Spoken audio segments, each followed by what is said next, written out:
Okay, so we're done with the first portion, okay? First two portions of our discussion for corporation.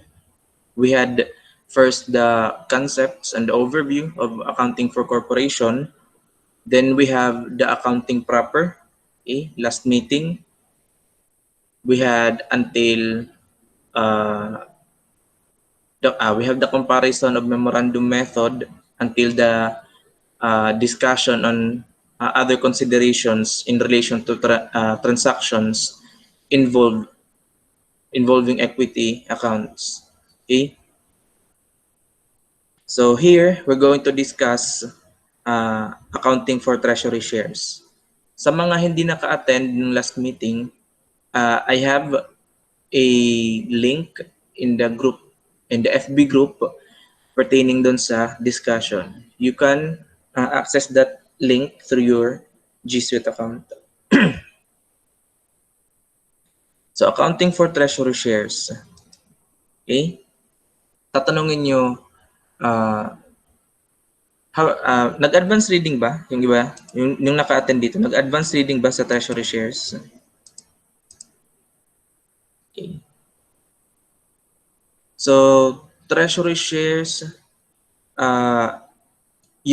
yung main concept lang naman ng treasury shares, kailangan you owned that shares and you acquired that shares. So as per definitions, accounting for treasury shares, these are shares owned and issued by a company. Okay, ibig sabihin, that company is authorized to issue that share. The company or a corporation owned that shares and they had issued that share. Okay, so take note, owned and issued. And then, to be qualified as a treasury share, it should be subsequently reacquired but not concealed. When we say subsequently reacquired, literally, the company that owned and issued that share to a shareholder will buy back, okay? Will buy back, reacquire that treasury share. But that share that to be reacquired should not be concealed. Okay? Pag sinabing concealed, hindi removed from the company's records. Okay? The share should still be existing, okay, in order to qualify a treasury share. Okay? As to characteristic, tatlo lang, okay? Owned by the company, originally been issued, reacquired but not concealed. Okay? Yan lang ang kailangan tandaan. As to legal requirements naman, okay? As to legal requirements, sabi ng Corporation Code, okay? There must be sufficient retained earnings before a company can reacquire its own shares. Okay? So therefore, if the company were able to reacquire its own shares, so papasok agad sa isip mo, therefore that company had sufficient retained earnings. Okay? Yan yung ilalagay sa isip. Dapat merong sufficient retained earnings bago ka makapag-reacquire. Now, kung nakapag-reacquire na ng shares, ibig sabihin may sufficient retained earnings yan. Okay? Then, appropriation of unrestricted retained earnings is required. Okay? Kailangan merong appropriation. So later, bibigyan ako ng example ng appropriation ng retained earnings. Ano ba yung journal entry sa pag-appropriate? The same goes sa accounting ng treasury shares. Ano ba yung journal entry when it comes to reacquisition of treasury shares? Okay? Okay. For the accounting side, okay, legally there must be an appropriation first of retained earnings. So before we can reacquire, before we journalize acquisition of own shares, so we have to make an entry first, a appropriation of retained earnings. Simple lang naman ang entry niyan. Then as to the acquisition of treasury shares, we always account it at cost method. Anong ibig sabihin ng cost method? Di ba mayroon akong mini-mention sa inyo sa discussion sa corporation na the shares are always issued at par value. Par value. So, Pag sinabi dito naman cost method, okay? Pag sinabing cost method, regardless if the amount of cash paid to reacquire that share, okay, whether it is more than or less than the par value, okay, it doesn't count as long as at cost. Okay? For example, yung par value is 100, pwede kong i-buyback yung share na yan more than 100 or less than 100. I will not record any share premium or share discount. Wala akong nire-record na ganun. Yun yung rule ng cost method. Again, debit ka ng treasury shares at cost, meaning equal to the cash paid. Literally, ganun lang. Then credit ka ng cash for the amount of cash paid. Simple as that. Yun yung journal entry for acquisition for treasury shares. Okay? Yung rule sa treasury shares, considered siya as deduction from issued. And if there are any subscribed shares, okay, so deduction siya from issued and subscribed shares, if any, to arrive with yung tinatawag na outstanding shares. Now, since it is confirmed, na-confirm ko na your quali will include corporation, okay, so yung tanungan sa corporation, pwedeng ganito, sasabihin na, compute the outstanding shares. So, pag pinakompute ng outstanding shares, hahanapin mo si issued. Kung merong subscribe, i-add mo si subscribe, then bawasan mo ng outstanding shares. O bawasan mo ng treasury shares para makuha yung outstanding shares. Ganun lang kasimple. Do not go for the amount in peso. Just go with the figure na yung nakalagay shares. Okay? Dapat yung apelyido niya shares. Okay, for example, 2,000 shares, 20,000 shares, ganun. Okay? So again ha, kapag tinanong sa sa qualifying exam nyo, compute outstanding shares, hanapin agad si issued, tapos kung may subscribe, hanapin din, i-add, issued and subscribed, then bawasan ng treasury. Yung kalalabasan nun, outstanding shares. Pag sinabi natin outstanding shares, guys, these shares are the only shares that have voting rights. Okay? Voting rights. Okay? Or other rights necessary or available for that shares. Kasi po, pag nag-reacquire po tayo ng treasury shares do not have voting rights. You will understand yung sinasabi kong voting rights pag umabot kayo sa higher law subject nyo, corporation. Law on corporation. Nandun yun. Okay? So, the total cost of the treasury shares, of course, yung shares pa lang, yung treasury shares itself, deduction na, the same with the cost. Yung total cost ng treasury shares is also a deduction, but not on the shares, but on the total shareholders' equity. Not on the shares, but on the total shareholders' equity. Now, we are referring here na on the peso, a amount in peso. So, kung magkano yung cost ng ating treasury share in peso, you will deduct that to the total shareholders' equity in peso. Okay? So, both shares and the total cost of treasury shares are deduction to your equity accounts. Okay?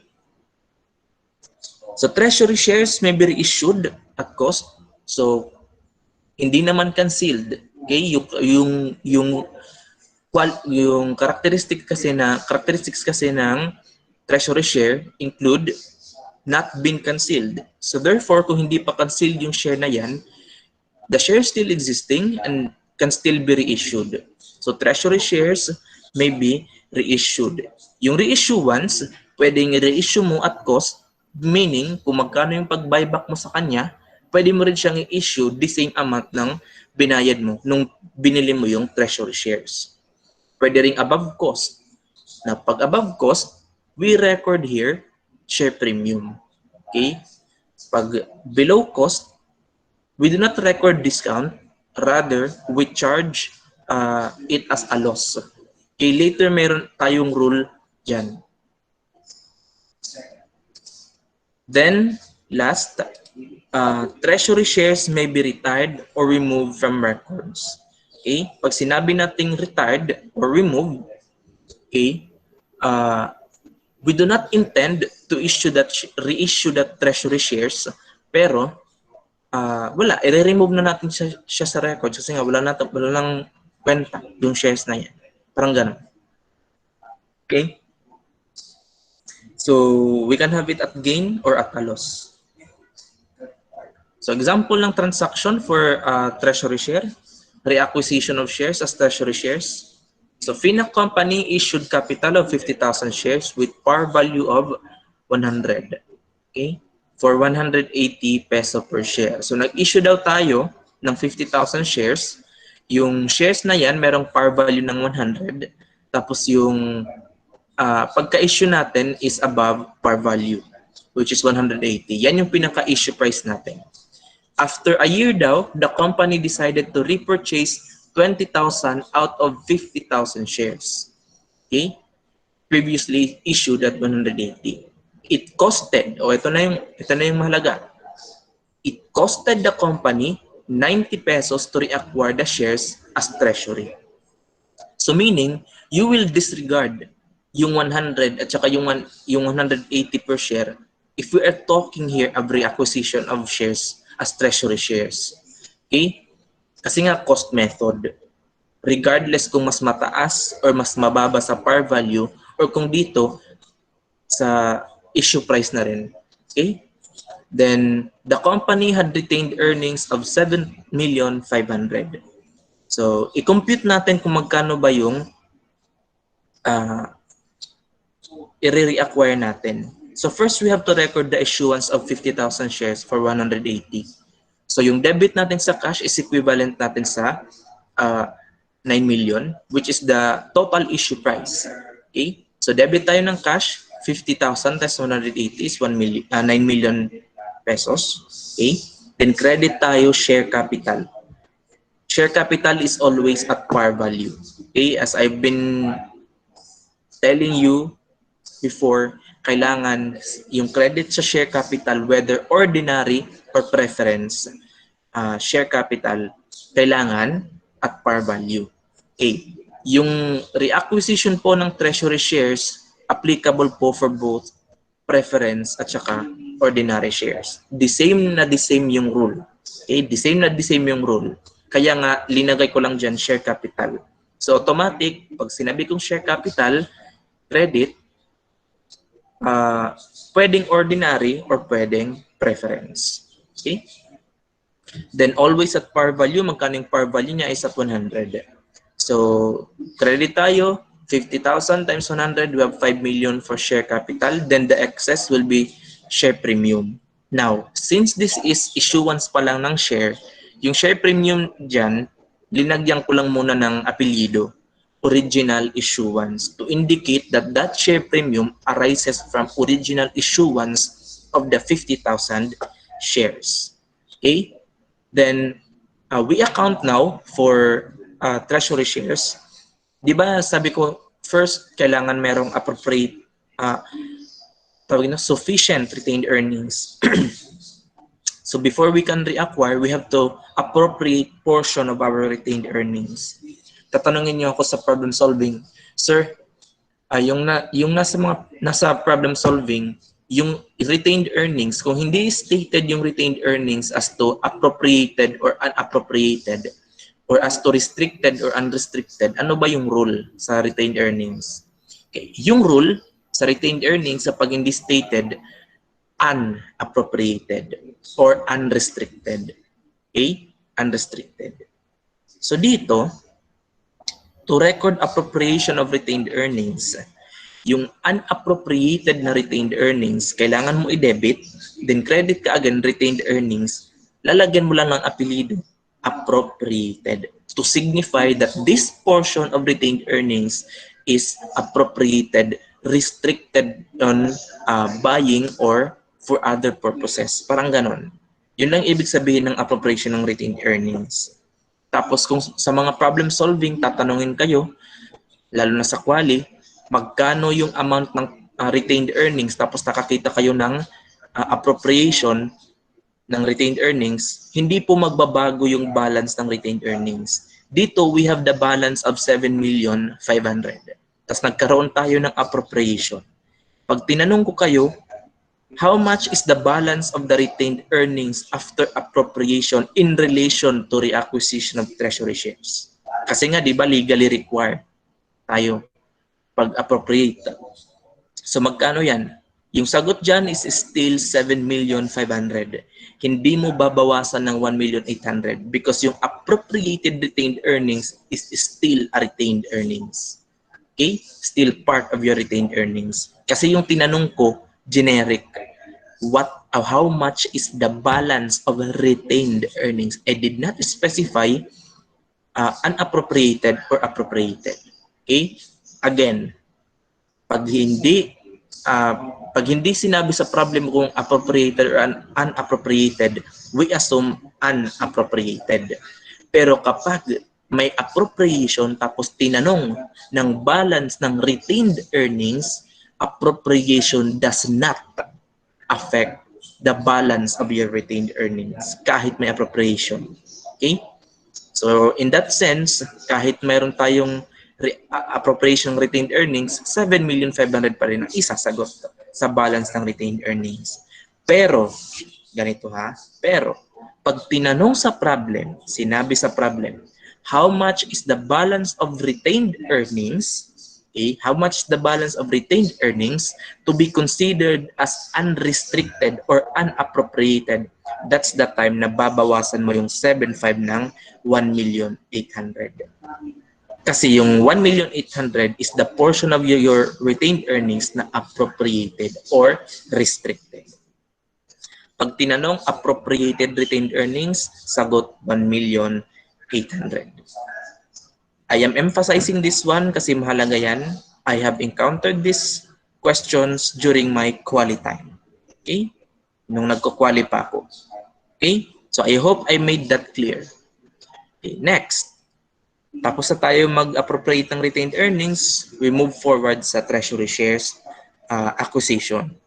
Okay? So to record for the acquisition, we debit treasury share. Okay? Then, yung i-debit lang natin sa treasury share, yung treasury share lang na in-acquire. So, we have acquired 20,000 shares out of 50,000. Yung cost dyan is 90. That is why 90 yung nakalagay dyan. So, 1,800,000. Okay? Then, credit ka ng cash for 1,800,000. Natatanungin niyo ako, sir, bakit the same yung amount ng appropriation dun sa amount ng cost? Because yun lang naman yung required. You acquired treasury share. You are contemplating to acquire treasury shares for 90 pesos per share. Then 20,000 yan. So before you can reacquire that, you will appropriate an amount of retained earnings equivalent dun sa cost. Wag mo sobrahan. Okay? If you want to repurchase another, you will reappropriate. Okay? Parang, ano ba? Self-explanatory ba? Okay? Kapag may reacquisition, another reacquisition, for example, after 20,000 shares reacquisition, magre-reacquire na naman ako ng 10,000 shares. So mag-appropriate ako ng retained earnings equivalent dun sa 10,000 shares kung magkano yung cost mo. Ganun lang yung ibig sabihin ko, ha? Okay.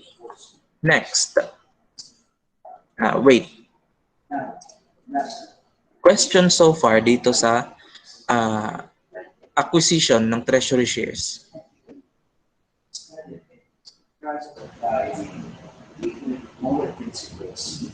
May question ba, guys?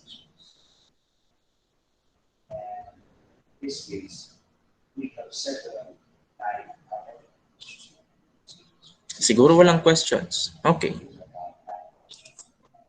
So I'll move forward with the reissuance of shares. Yung reissuance ng ating treasury shares, okay, tatlo yung pwede.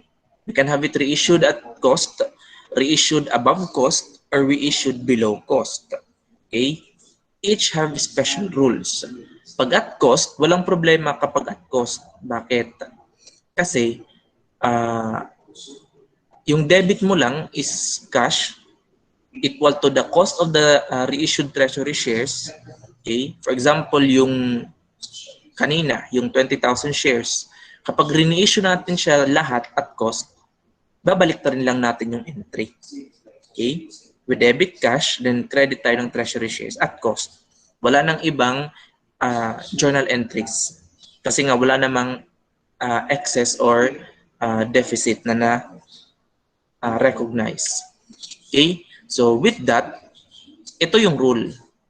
Kapag nag-reissue tayo ng treasury shares, syempre mawawala na sa record si treasury shares. So kailangan yung appropriated retained earnings ibabalik natin sa unappropriated status. Okay, kasi nga re-issue natin yung treasury shares. So tatanungin niyo ako ulit, so that means, sir, kung nandiyan pa yung treasury shares, nandiyan pa rin yung appropriated retained earnings. As long as nandiyan pa yung treasury shares, nandiyan pa yung retained earnings. Yes na yes. Okay? So, walang problema again at cost. Magkakaproblema tayo kapag above cost at saka below cost. Okay? So, dito above cost, debit tayo ng cash. Just the usual entry. Meron lang tayong idadagdag na isang account, which is the share premium treasury shares. Okay? Yung treasury shares na i-credit still at cost. But kapag above cost siya, yung debit natin sa cash is equal to the issue price of the reissued treasury shares. Okay? Kailangan, pag na magkaroon ng share premium, above the cost, yung issuance. Okay? Then yung excess, it is a share premium. Now for presentation purposes, minsan kailangan i-identify yung amount ng treasury, yung share premium na related sa treasury shares. Okay? So, lagyan lang natin ng apelido yung share premium na yan to identify or signify na yung share premium na yan is related sa reissuance ng treasury shares above cost. Okay? So, the same thing, appropriated retained earnings, ibabalik as an appropriated status. Then yung share premium, treasury shares, yan yung tinatawag natin na gain on reissuance. Pero yung gain na yan, hindi part ng profit or loss statement. Bakit hindi part ng profit or loss statement? Kasi yung account title na gagamitin natin is share premium treasury shares. Later, meron akong example for reissuance of treasury shares. Don't worry. Next, reissuance of treasury shares below cost. Okay? Pag below cost, okay, meron tayong additional special entries dyan. So, debit muna tayo ng cash, equivalent pa rin sa issue price of the reissued treasury share, which is below cost. Okay? Then, credit tayo ng treasury share always at cost. Kasi tinatanggal mo sa record si treasury share. Now, yung difference niyan, since below cost, okay, will be loss. Okay? Will be a loss on share premium, loss on reissuance of treasury share. Now, kapag gain, we credit it at share premium treasury share. How about loss? Okay? Sabi ng rule ng accounting for treasury shares, yung loss will be debited as follows. Kapag merong existing na share premium treasury shares, doon mo ibabangga yung loss na yan. Kapag hindi daw sufficient yung share premium, then retained earnings will cover for that loss. Okay? Ganun yun. So, priority natin na si share premium treasury shares when it comes to loss. Okay? So, tatanungin mo ako naman, sir, paano kung first year ng reissuance? Nag-reacquire tayo, tapos nag-reissue. Wala pang share premium. Okay? Tapos ni-reissue natin yung shares below cost. So, paano yan? Wala tayong share premium treasury shares. So, hindi sufficient kasi nga zero balance. Paano yan? So, yung rule, kung walang share premium treasury shares, retained earnings lahat yung sasalo sa loss na yan. Okay? Then, do the same thing, yung appropriated retained earnings, babalik sa unappropriated status. Okay? O, nasa baba pala yung notation. Should it be the first year of reissuance of treasury shares, the debit to retained earnings is equal to the loss on reissuance since there is no existing balance of treasury shares, a share premium treasury shares account. So let's have an example. Okay, just to accommodate your uh, skeptical minds. So, Finac Company reissued the following shares out of 20,000 treasury shares with cost of 90. So, this is related lang kanina. So, letter A, 1,000 treasury shares daw at, 90 pesos per share, meaning equivalent sa cost. Okay? Then, yung entry natin dyan, nasa unang entry to record the issuance of 1,000 treasury shares. So, walang share premium or retained earnings na involved. Okay? So, debit lang tayo ng cash for 90,000, then credit ng treasury shares for 90,000. Hindi ko na in-include yung portion ng pag-revert ng appropriated retained earnings to unappropriated status. But basically, after this entry, meron pa tayong isa pang entry dapat. Ano yung isa pang entry? We debit retained earnings appropriated and credit retained earnings unappropriated. Good for 90,000 din. Okay? So, hindi ko na lang in-include. Okay? We are after lang dito sa reissuance, yung entry ng reissuance. Okay? The next, to record the reissuance of 2,000 shares for 120 peso per share, nasa letter B, okay? Yung debit natin sa cash is equivalent sa reissue price, which is 240. 120 pesos times 2,000, we have 240. Yung credit natin sa treasury shares will always be at cost. Okay, will always be at cost. So 2,000 times 90, we have 180.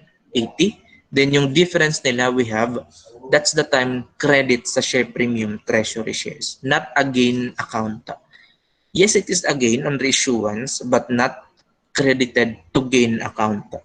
Okay? But share premium treasury shares. Okay? So 60,000. Now, the same goes dun sa 1,000 reissuance ng treasury, 1,000 treasury shares reissuance. Meron din tayong another entry good for this one. Okay? Reversion of tawag nito, appropriated retained earnings. Debit ka ng appropriated retained earnings, good for 180, always at cost lang. Then credit ka unappropriated retained earnings, good for 180. Okay? Always at cost. Equivalent lang sa cost. Then sa 3,000 naman na treasury shares for 50,000 peso per share, this is way below the 40 pesos below with the 90 peso cost of the treasury share. So to journalize the transaction, debit ulit tayo ng cash, good for 150,000, which is 3,000 times 50 pesos. Okay, that's the issue price. Then credit tayo ng treasury shares at cost, which is 270, which is 3,000 times 90. How about the difference na 120?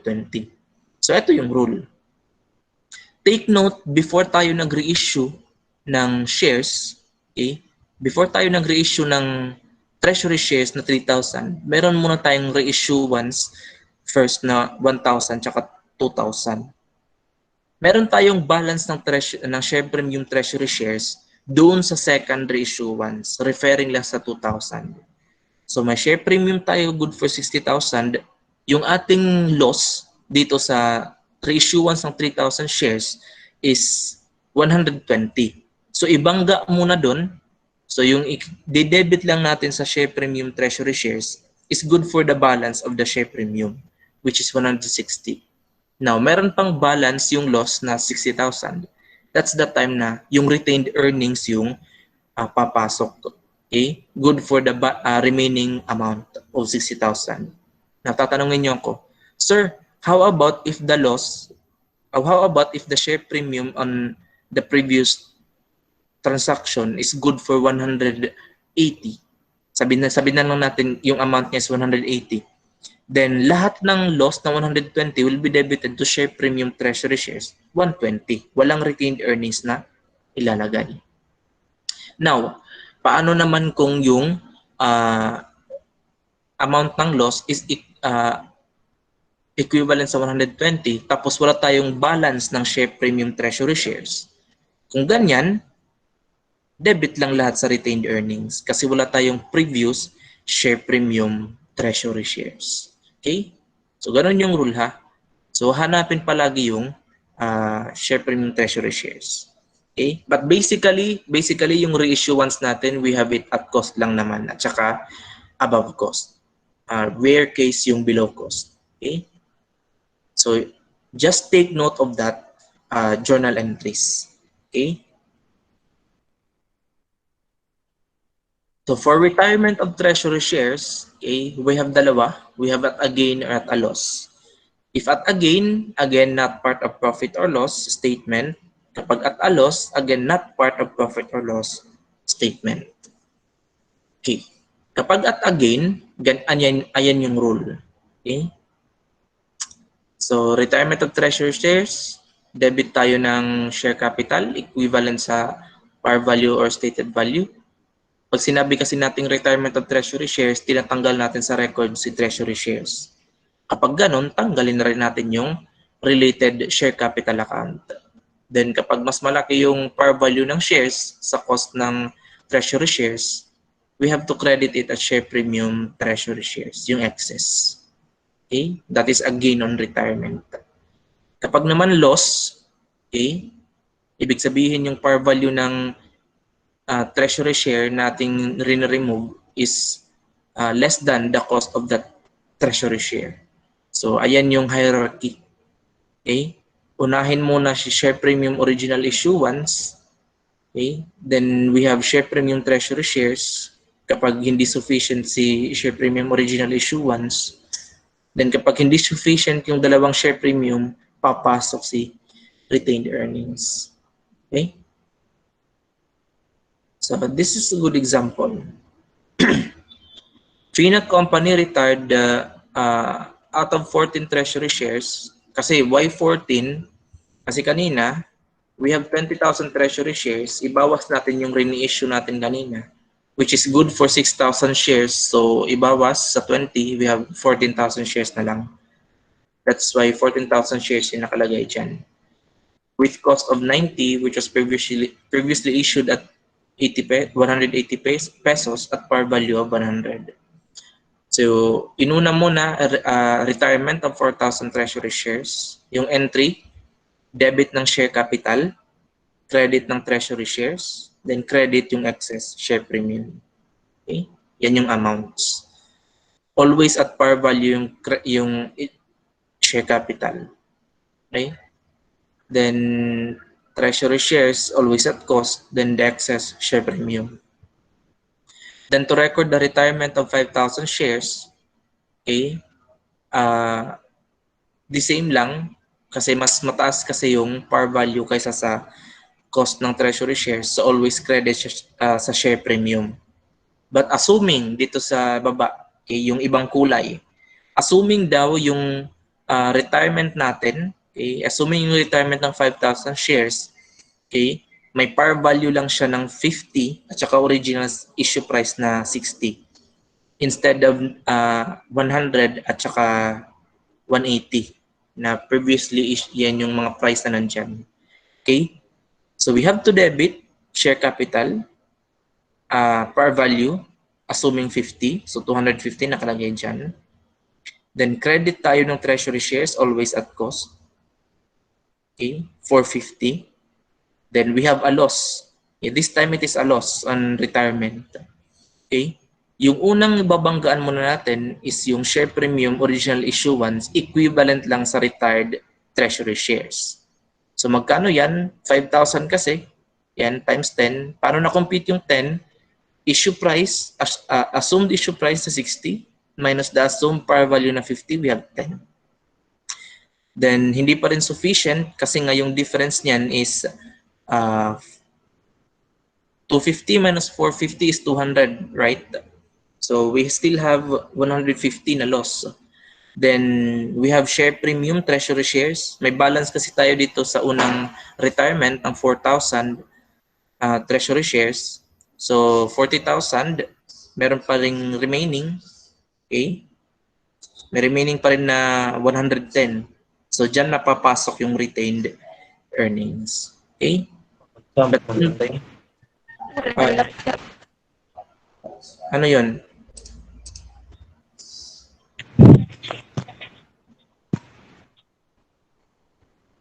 Is there a question to raise?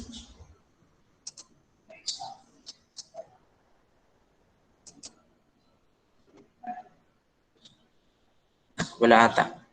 Okay? So I will proceed.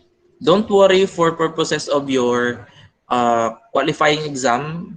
I guess overdoing naman yung reissuance at saka yung retirement. Maybe you will just be focusing dun sa sa acquisition. Okay? But just be familiar with this one, ha? Just be familiar. Don't worry after this one. I will give you the copy of this presentation. Question so far dun sa treasury shares. Before I move on with the final and last topic for Unit 2, we have retained earnings.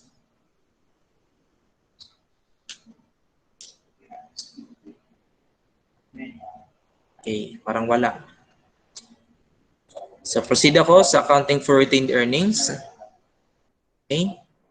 So retained earnings, yung definition natin ng retained earnings, it is the account that represent the a retained earnings account represents the account for the accumulation of company's net income. Okay. Net income or loss from period to period, including some other gains or losses reclassified from other comprehensive income statement, prior period adjustments, including changes in accounting policy and estimates, dividend distributions, and other adjustment not attributable to specific shareholders' equity account. Normal balance is credit. So, i-recall ko lang sa inyo, yung sole proprietorship at saka yung partnership. Di ba kapag merong net income, we always close the net income dun sa capital accounts or yung net loss, kino-close dun sa mga capital accounts ng partners or in the case of sole prop dun sa owner's capital account. But this time, dito sa dito sa retained earnings, dito sa corporation, we do not close the accounts we do not close the net income or net loss doon sa mga shareholders share capital accounts. Okay, we do not do that.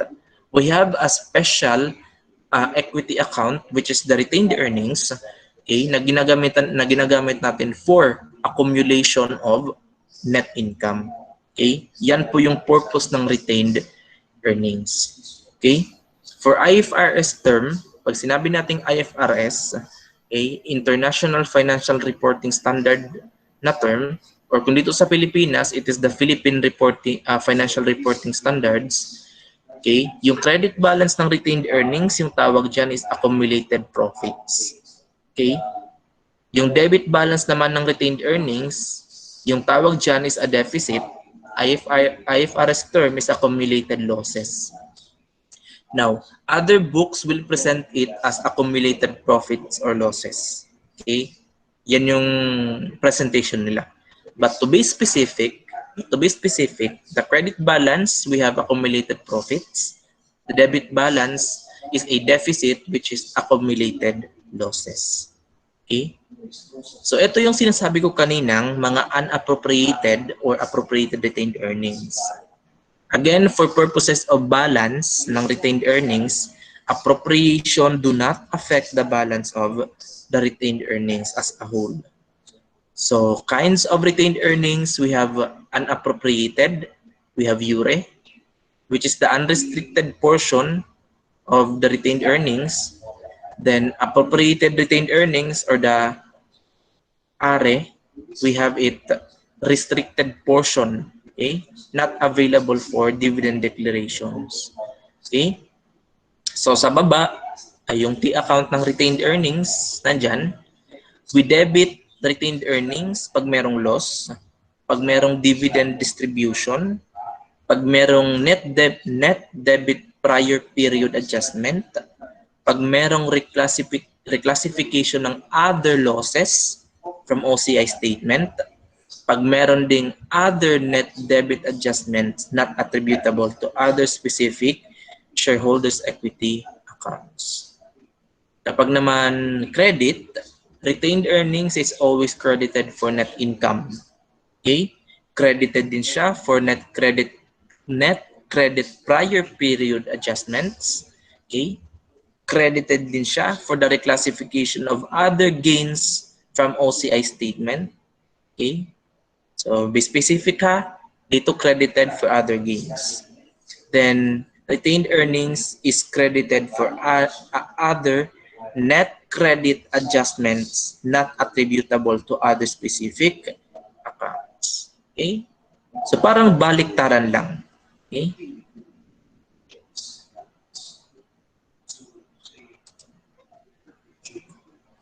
So, accounting for dividends. We have mentioned kasi kanina, okay, dividends.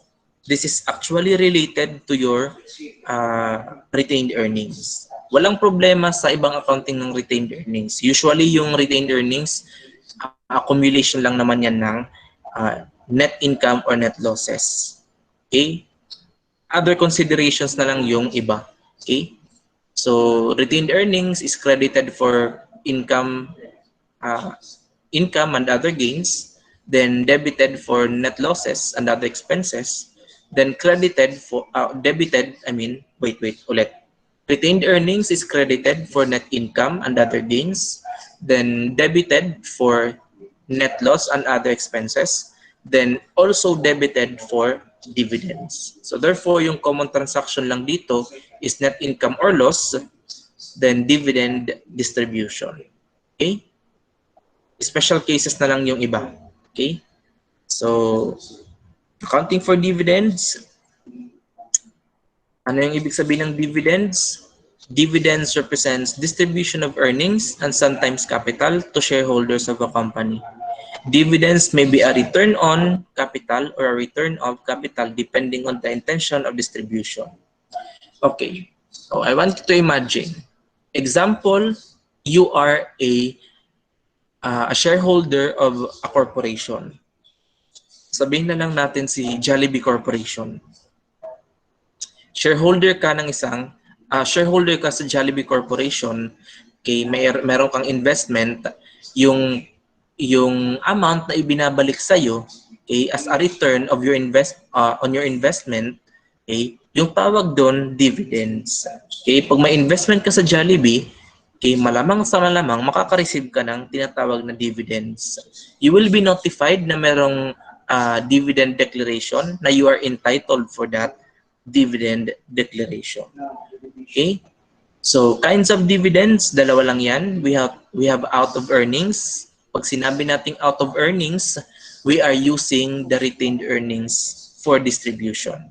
Okay? We have cash dividends, property dividends, liability dividends, okay? And share dividends. Pag sinabi nating share dividends, yung mismong shares yung dinideclare as dividends. Then we have out of capital. Pag sinabing out of capital, yung mismong capital mismo, yung share capital mismo yung binabalik sa'yo. Yung tawag dyan, liquidating dividends. Okay? Ito yung tatandaan when it comes to dividends. Yung tatlong dates na yan. Okay? O di ba? Yung dividends may tatlong dates tapos ikaw wala kang ka-date outs. So tatlo yan. Okay? So we have date of declaration. Okay, pag sinabi natin date of declaration, it is the date of authorization by board of directors to pay dividends to shareholders. Okay, so meaning kailangan po merong authorization muna before makapag ng shares, makapag-declare pala ng dividends. Hindi pwede mag-declare lang ng dividends, no. kailangan meron pong authorization. Okay?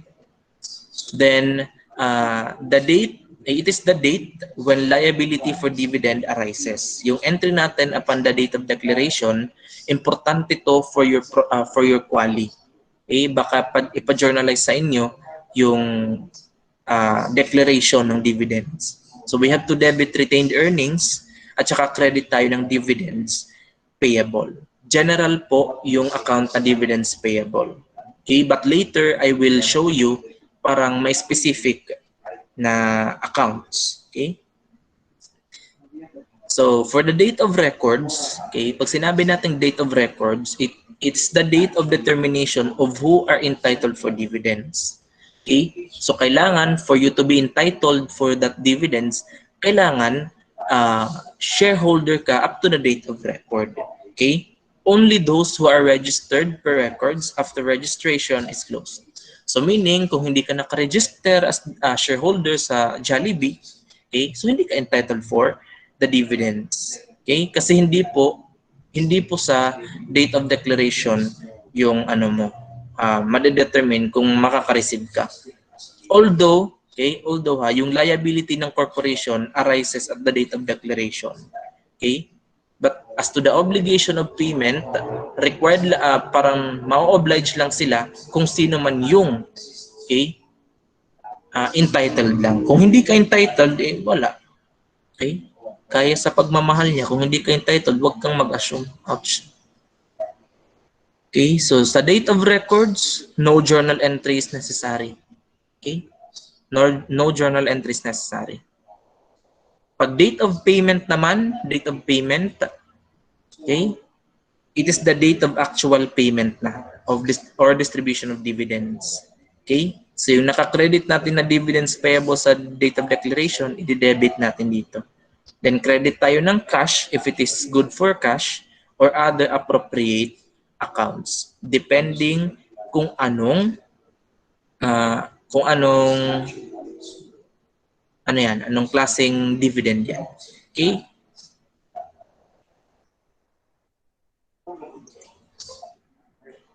So we have these rules. We will focus lang dito sa dividends out of earnings. Okay? Let's start with cash dividends. Cash dividends, we can have it peso per share. Pag sinabing peso per share, the company is declaring cash dividends in the amount of pesos kung ilang shares yung meron. Okay? So, or pwede ring percentage of par value or stated value. Okay? For FS presentation, current liability po, yan ng corporation na nag-declare. Okay? So upon declaration, debit tayo ng retained earnings, credit tayo ng dividends payable. In-specify ko lang dyan, cash dividends payable. To signify na yung dividends na yan is good for cash. Okay? So pwede rin lang naman dividends payable. Okay? A matter of disclosure lang naman yan. Then upon payment, debit tayo ng cash dividends payable or dividends payable. Then credit tayo ng cash. Now, sir, paano malalaman kapag yung dividends is good for cash? Tapos, kung yung debit lang is dividends payable. Malamang sa malamang, it is a cash dividend kapag credit sa cash. Okay? Then, property dividends. Pag sinabi nating property dividends, these are dividends in kind in the form of non-cash assets. So, meaning other assets aside from cash. Okay? Other than cash. So, current liability din siya. Okay? Upon declaration, debit tayo ng retained earnings. The same pa rin. Debit talaga ng retained earnings. Then, credit tayo property dividends payable. Okay? Property dividends payable. Okay? Upon payment, we have to debit the property dividends payable or dividends payable. Then, credit tayo ng property or non-cash asset, depende kung anong asset yung dineclare as dividend. Okay, example ng property dividend, we have inventory. Okay, we also have the land and building. Okay, meaning yung value. Okay, yung value ng land and building. Hindi ka bibigyan ng building, wala yun. Ano ba naman to si sir? So kapag naging ako, Pag naging shareholder ako tapos nag-declare ng property dividend, I will choose land. Tsaka or di kaya house and lot. Wow, hindi ganon. Okay? Mas common actually yung inventory. Okay? Yung inventory. So, good thing if you are in a car company, kapag nag-declare ng property dividend yung car company, tapos i-declare nila yung kanilang cars. Oh. Nako, labi na kung Lamborghini. Wait, kagagwapo nga, kasakyan. Di nga ni Mercedes. Oh my goodness. Panchicks. Okay? Wag kayong gagaya ng panchicks. We can't afford those. Then scrip dividends, we also have scrip dividends. When we say scrip dividends, these are liability dividends. Okay? These are usually accompanied with interest. For FS presentation, generally current liability. Upon declaration, we debit retained earnings, then we credit scrip dividends payable. Specific talaga yung account na yan, scrip dividends payable. Okay? Then upon payment, we debit scrip dividends payable. Okay? Then debit tayo ng interest expense kung merong interest expense. Pag merong interest expense, dapat may passage of time. Okay? Then credit tayo hindi property. Mali. Nakalimutan na naman ni Sir i-edit. Sorry.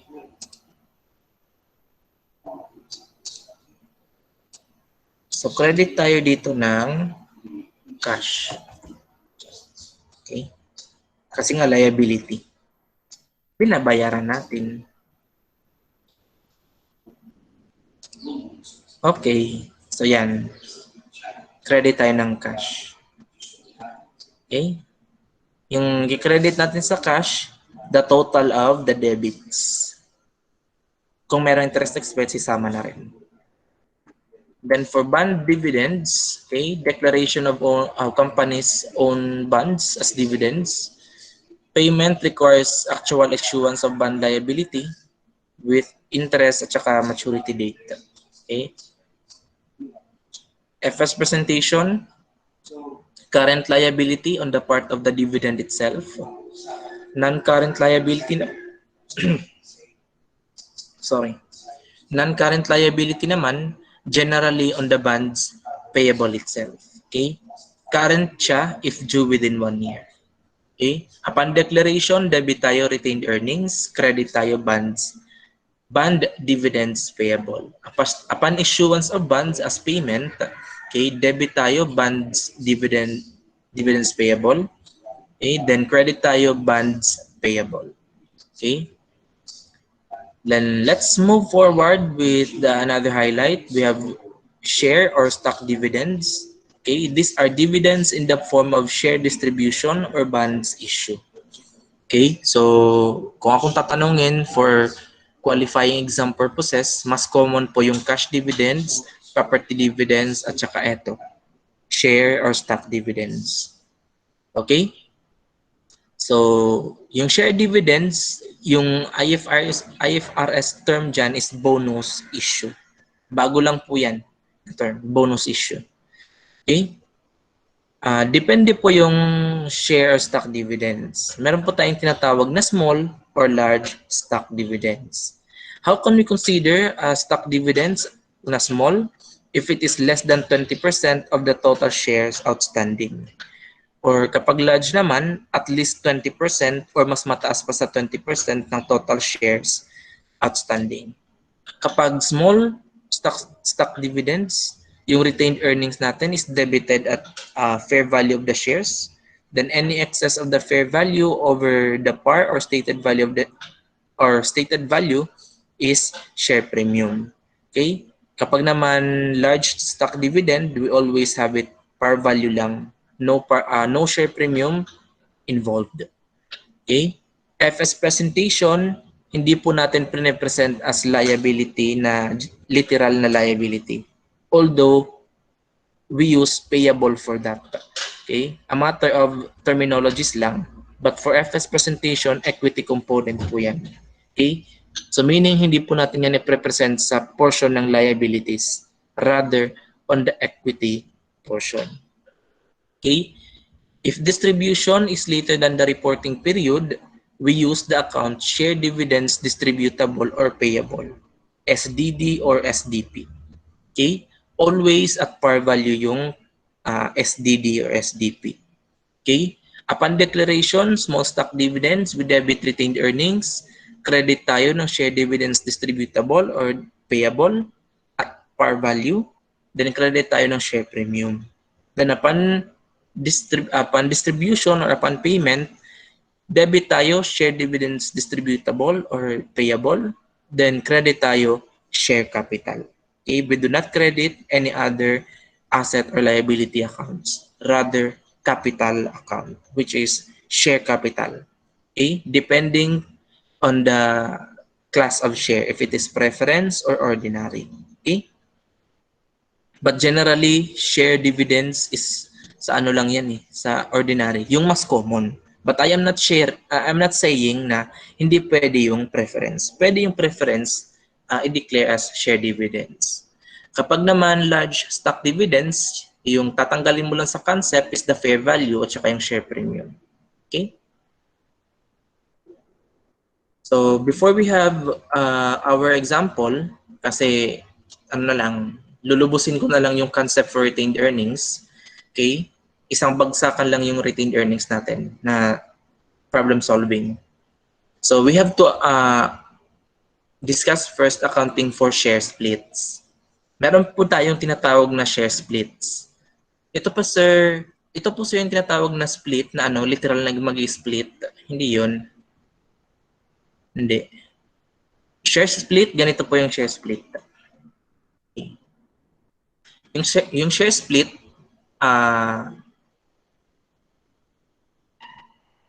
for accounting ng equity transaction, okay, dalawa po yung share split natin. We have split up tsaka split down. Oh, so hindi talaga yung split na naiisip nyo. Okay? So for split up, pag sinabi natin split up, yung old shares kinakancel, then yung nag-i-issue tayo ng larger number of shares as new shares. So yung effect sa accounting ng number of shares, the number of shares are increased depending ng upward declaration, then yung effect sa par value or stated value bumababa, pero yung effect sa total peso, total value in peso, no effect.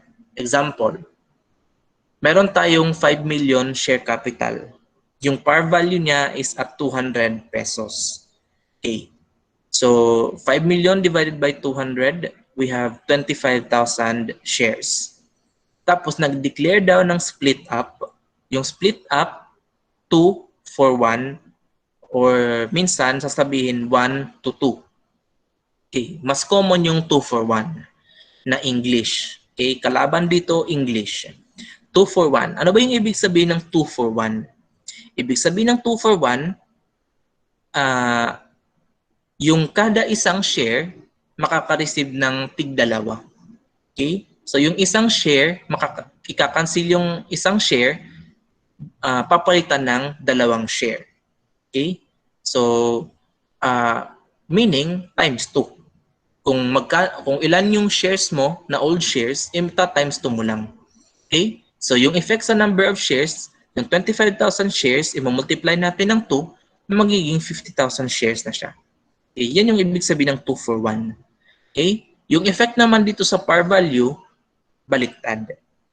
Okay? So yung 200 na par value, instead of multiplying by 2, we divide it by 2. So magiging 100 na lang yung par value.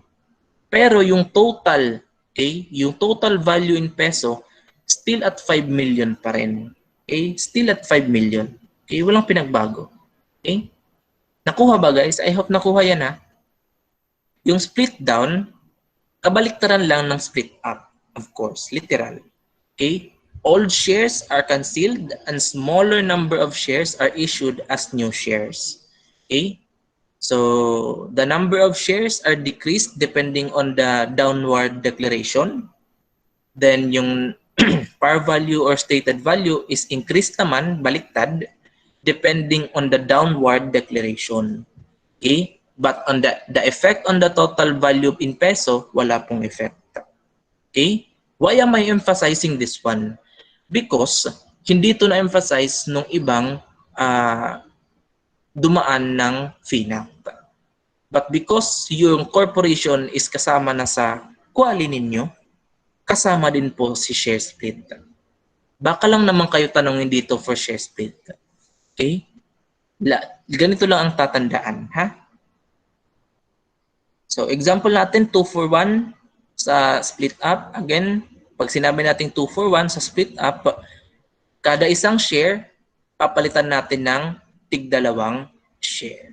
Kaya may multiply natin ng 2. Dito naman sa split down, okay, 1 for 2 or 2 to 1, mas common yung 1 for yung 2 to 1. Okay? But again, depending sa interpretation. So split down 1 for 2 or 2 to 1, ibig sabihin yan, each 2 share will receive lang 1 share. Or kung i-apply natin sa effect ng number of shares na 25,000 shares, divide by 2. Okay? So we have 12,500 shares. Yung effect naman sa par value or stated value, times 2, tataas. Okay? To accommodate na no effect siya dito sa total value in peso. Still at 5 million pa rin. Okay? So for example, sabihin ko dyan, split up 3, 4, 1. Pag sinabing split up 3, 4, 1, each 1 share will receive 3 shares. So in 25,000 shares, i-multiply ko by 3. Magiging 75,000 shares yan. Then yung 200 pesos, i-divide by ko ng 3, which is magiging 67 or 66.6666 ganun. Ganun ata. Di ko lang alam. Baka mali ako. Okay? But the total, the same pa rin. Okay? 5 million pa rin. Okay? Paano naman kung sinabi ko split down 2, 4, 4.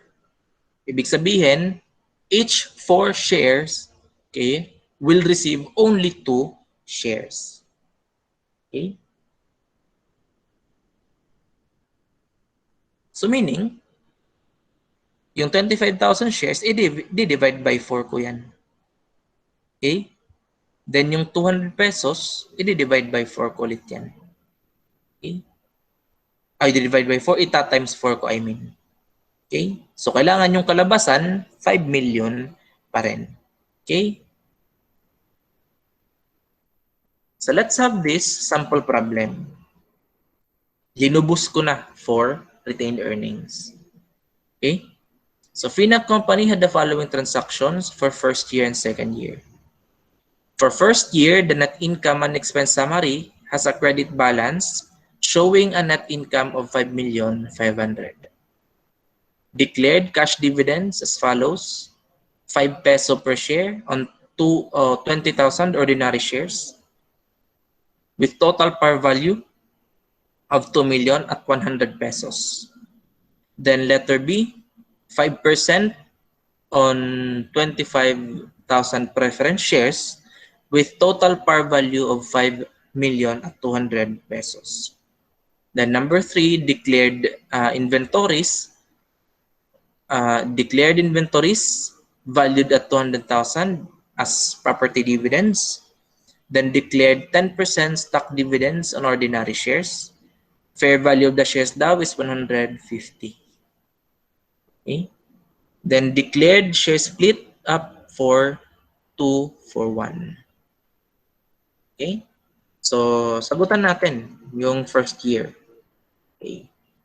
For first year, yung transaction 1 for net income, with to close the net income, okay, sa retained earnings, we debit yung income and expense summary. Kasi nga may credit amount siya, naka-credit siya muna. To close it to retained earnings, kailangan natin i-debit yung income and expense summary. Okay? Kasi yung credit natin sa retained earnings will really signify na net income yan. Okay? So 5,500,000. Then sa transaction 2, yung cash dividends payable natin, yung ordinary shares daw will receive 5 pesos per share. Kaya nga, 20,000 shares times 5, we have 100,000. Then sa preference share naman, hindi kasi, yung preference share kasi, rare case kasi yung ano sa kanya, yung peso per share. Okay?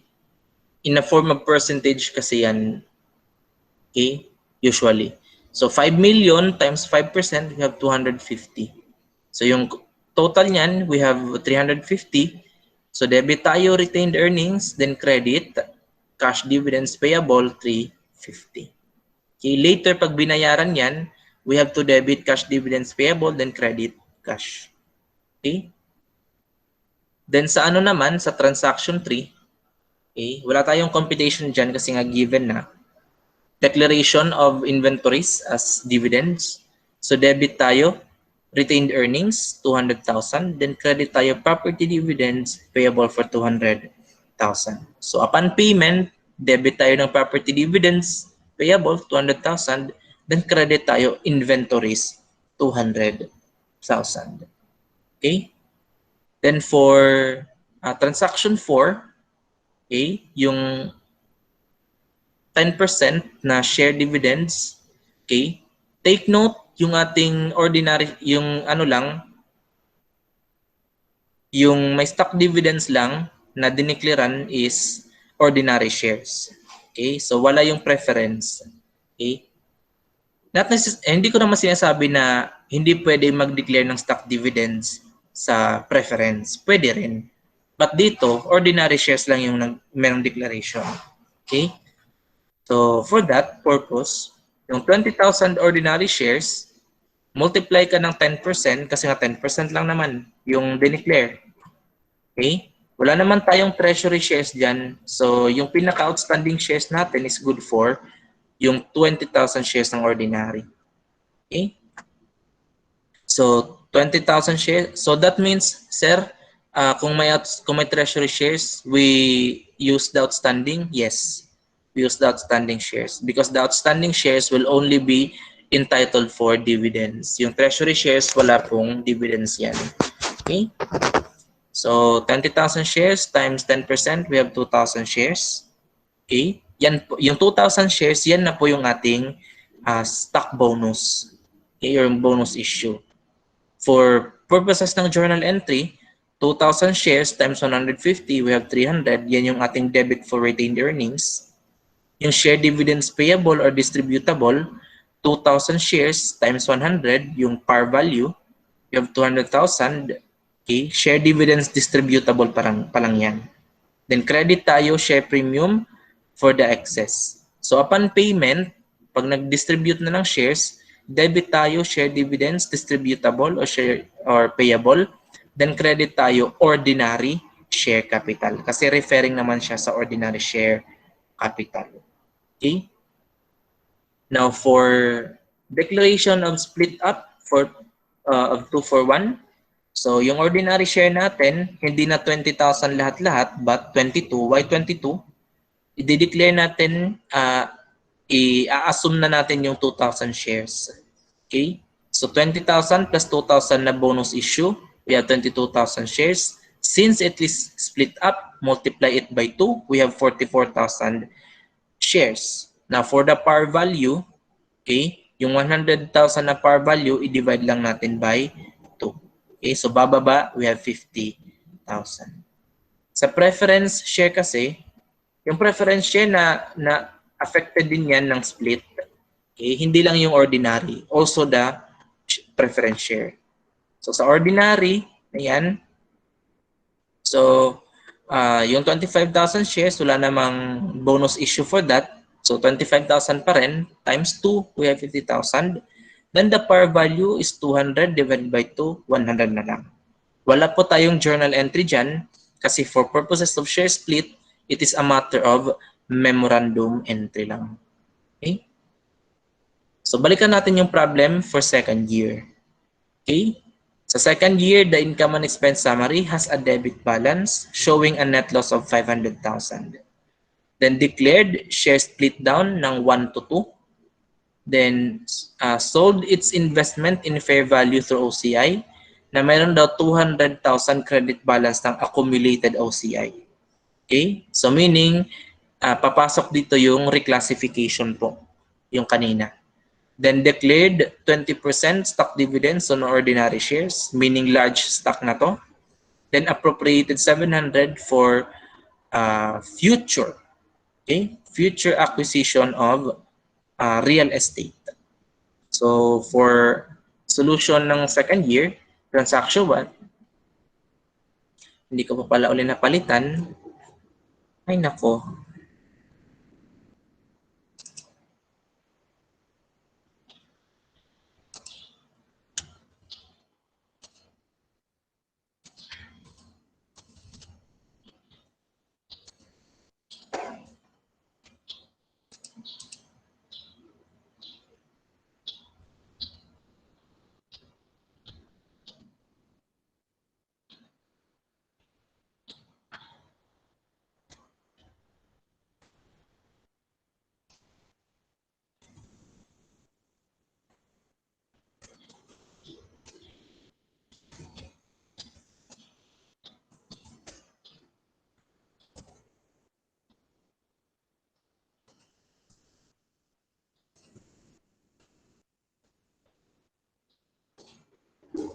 So ayan. For transaction 1, since we are referring sa loss, okay, debit tayo retained earnings, then credit tayo income and expense summary. The indication for the net loss is the credit natin sa debit natin ng retained earnings. Kasi nga naka-debit yung income and expense summary, to close it sa retained earnings, we have to credit it to zero out. Then yung debit sa retained earnings is a signification na net loss. Okay? Then yung declaration naman ng split down, okay? So babalik ta rin lang natin yung split up kanina na 2 for 1. Okay? So yung 44,000 shares babalik sa 22,000. Then yung 50,000 shares, 50,000 50 pesos babalik sa 100 na par value. Then sa preference shares babalik yung 50,000 sa 25,000 shares. Then yung par value babalik sa 200. No journal entry. Then sa transaction 3, that is a reclassification ng remaining accumulated OCI na unrealized gain kasi naka-credit, may credit balance daw. So debit tayo accumulated OCI, unrealized gain. Then credit tayo retained earnings. Then for the dividends, share dividends, okay, since na-took effect na natin yung split down, babalik tayo sa 22,000 shares. Why 22,000 shares? Kasi nga, tinok effect na natin yung share dividend kanina na 2,000. So, 22,000 shares times 20%, we have 4,400 shares. Yan yung ating pinaka-bonus issue sa large stock. Okay? So, yung debit natin sa retained earnings is good only for the par value. So, 4,400 times 100 pesos, we have 440. Then credit tayo ng share dividends payable or distributable, good only for 440. Walang share premium. Okay? So yung adjusted ordinary shares, we have 22,000 plus yung 4,400 equals 26. Okay? 26,400 shares. Then sa transaction 5, okay? Sa transaction 5, appropriation daw. So debit tayo retained earnings unrestricted or unappropriated, then credit tayo retained earnings restricted or appropriated. The same lang yun for 700 pesos. Okay? So in totality, ganito po yung ating shareholders equity statement. Yung total shareholders equity. Okay? Pag may preference share, kailangan yung preference share at par value. Add ka ng subscribe share capital na preference share, bawasan ng subscription receivable, preference. Yung rule sa pagbawas ng subscription receivable, kailangan yung subscription receivable collectible beyond 1 year. Kasi kapag collectible siya within 1 year, so short term, wag ibawas si subscription receivable. Okay? So yung pagbawas sa subscription receivable kapag hindi siya collectible currently. Okay? Then add ka ng share premium, preference share. Then add ka ng ordinary share capital, always at par value. Then the subscribed share capital, ordinary share, the same thing. Bawasan ng subscription share, subscription receivable kapag collectible beyond 1 year. Okay? Then add ka share premium, ordinary share. Add ka rin ng retained earnings. Retained earnings yung adjusted amount na. Then accumulated other comprehensive income kung meron. Okay? Kung hindi pa nabibenta yung related investment. Then yung revaluation surplus kung meron. Yung donated capital and other reserves kung meron. Then yung treasury shares at cost. Wait, nakalimutan ko palang i-deduct. Naka-deduct dapat yan.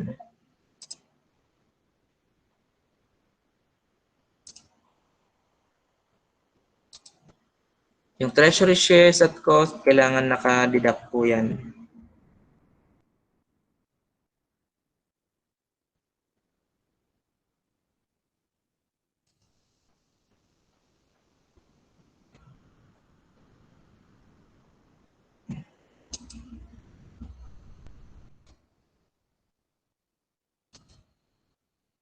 So yung treasury shares at cost, okay, yung total value niya in peso, kailangan i-deduct sa total shareholders equity. Then yung share premium related sa treasury shares, it is an addition to shareholders equity. Yung cost lang ng treasury shares yung i-deduct. Then yung total niyan, we have the shareholders equity. Important note, again, subscription receivable shall be deducted if collectible more than 1 year. Okay? Tapos na tayo sa unit 2.